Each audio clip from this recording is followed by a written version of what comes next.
ছোট্ট গাছটির বড় হওয়া। রাহাত নামের এক ছোট ছেলে ছিল।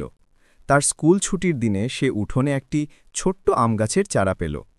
চারাটা খুব সাধারণ, পাতা মাত্র ৩টা, আর গাছের উচ্চতা ছিল ১ ফুটেরও কম। তবুও রাহাতের মনে হল, আমি এটাকে বড় করব। পরদিন থেকেই সে নিয়ম করে গাছটিতে পানি দিতে লাগল। রোদ বেশি হলে ছায়া দিত, তীব্র বৃষ্টিতে গাছটিকে ঢেকে রাখত। প্রতিদিন স্কুল থেকে ফিরে গাছটিকে দেখে সে আনন্দ পেত। একদিন তার বন্ধুরা এসে হাসতে লাগল। এত ছোট একটা চারার জন্য এত ঝামেলা? এত কষ্ট করলে কি গাছটা একদিনেই বড় হবে? রাহাত শান্তভাবে বলল, সবকিছুই সময় নিয়ে বড় হয়, যত্ন নিলে অবশ্যই বড় হবে।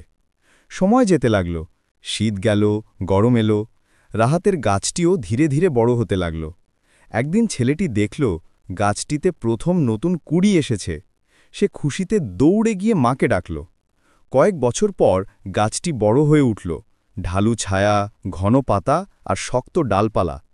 তার সেই বন্ধুরা এবার গাছের নিচে এসে বসে বলল, তুই ঠিকই বলেছিলি, ধৈর্য ধরলে ফল পাওয়া যায়। রাহাত গাছের কাণ্ডে হাত রেখে হাসল। শিক্ষা, যত্ন ও ধৈর্য, এই দুই সফলতার চাবিকাঠি।